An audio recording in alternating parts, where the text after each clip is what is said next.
তার যে পরিমাণে সম্পদ ছিল, কোটি কোটি টাকার মালিক ছিলেন খাদিজা, সবকিছু আল্লাহর নবীর মাধ্যমে খাদিজা ইসলামে দ্বীনের কাজের জন্য দান করে দিয়েছে। জোরে বলেন সুবহানাল্লাহ। এরপরে আব্দুল মুত্তালিবের যে সম্পদ ছিল, সেটাও আল্লাহর নবী অধিক সম্পদ পেয়েছিলেন, সেটাও আল্লাহর নবী ইসলামের কাছে ব্যয় করেছেন।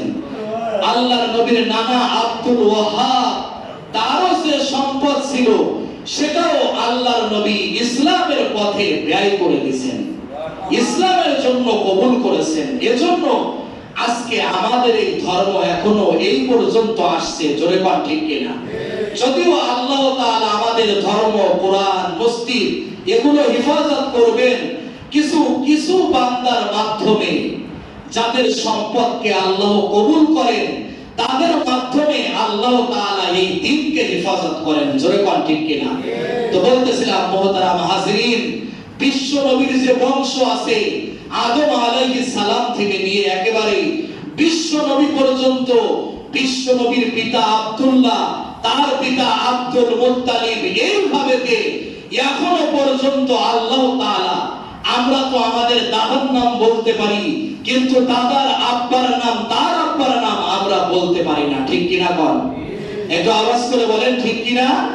কিন্তু বিশ্ব নবীর পিতাকে, তার পিতাকে, এটা যেন পৃথিবী থেকে মুছে না যায়, বিশ্ব নবীর এই বংশটা আল্লাহ তাআলা আদম থেকে নিয়ে বিশ্ব নবী পর্যন্ত কার সন্তান কে, এটা আল্লাহ তাআলা এখনো পর্যন্ত হেফাজত করে রেখেছেন।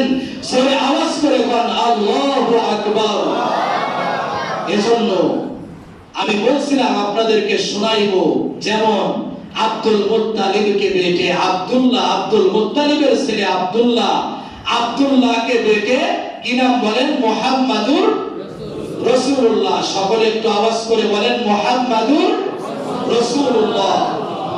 জনাবে হযরতে আদম কে বেটে শীশ, মানে আদম আলাইহিস সালামের ছেলেকে বলেন হযরতে শীশ আলাইহিস সালাম, সেও একজন নবী।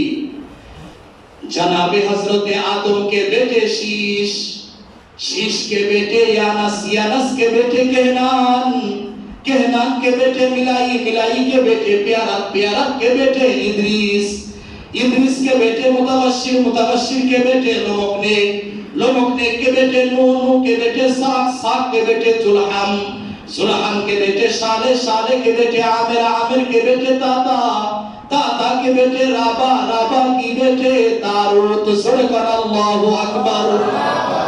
तारूत के बेटे नाखूर, नाखूर के बेटे तारीक, तारीक के बेटे इब्राहिम खलीलुल्लाह, इब्राहिम खलीलुल्लाह के बेटे इस्माइल ज़बीहुल्लाह, इस्माइल के बेटे केदार, केदार के बेटे अवाम, अवाम के बेटे हमल, हमल के बेटे साबिर, साबिर के बेटे सलमान, सलमान के बेटे लाइसा, लाइसा के बेटे अलियासा, अलियासा के बेटे यहूद, यहूद के बेटे अब्बद, अब्बद के बेटे केनान, केनान के बेटे मुईद, मुईद के बेटे नजर, नजर के बेटे मुजर, मुजर के बेटे इलियास। जुड़कन अल्लाहु अकबर।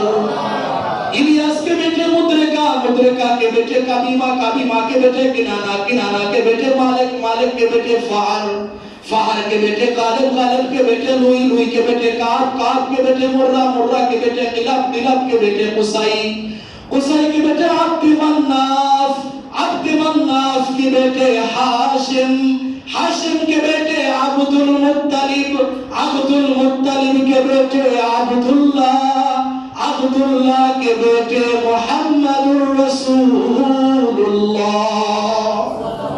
সবাই আওয়াজ করে বলেন আল্লাহু আকবার। পৃথিবীতে এমন কোন মানব নাই তার বংশধর নবী একেবারে আমাদের আদি পিতা আদমের সঙ্গে যে মিশেছে, কেউ আছে নাকি বলে? কিন্তু আল্লাহর রাসূলের সেই বংশধর এখনো পর্যন্ত আল্লাহ তাআলা আমাদের মাঝে হেফাজত করে রেখেছেন। সুবহানাল্লাহ। তো সম্মানিত হাজিরিন, বিশ্ব নবী যে বংশে এসেছিলেন, এরপরে বিশ্ব নবীর যে আদর্শ আছে, বিশ্ব নবী মায়ের পেট থেকে একেবারে সতর ঢাকা অবস্থায় এসেছিলেন, এটাই প্রমাণ করে মুহাম্মাদের উম্মত তারাই যারা পর্দা করে, যারা তাদের সতরকে হেফাজত করে। জোরে কোন ঠিক কিনা? মুসলমানের ঘরে জন্ম নিলেই মুসলমান হওয়া যায় না। মুসলমানের ভেতরে, মুসলমানের বংশে জন্ম নিলে মুসলমানের যে গুণাবলী আছে এটাই নিজের ভেতরে আনার নামই হলো মুসলমান। জোরে কোন ঠিক কিনা? তো আল্লাহ তাআলা আমরা যা কিছু শুনলাম এগুলির উপরে আমল করার তৌফিক দান করেন। ওয়া মা আলাইনা ইল্লাল বালাগ। আমরা সকলে কবলা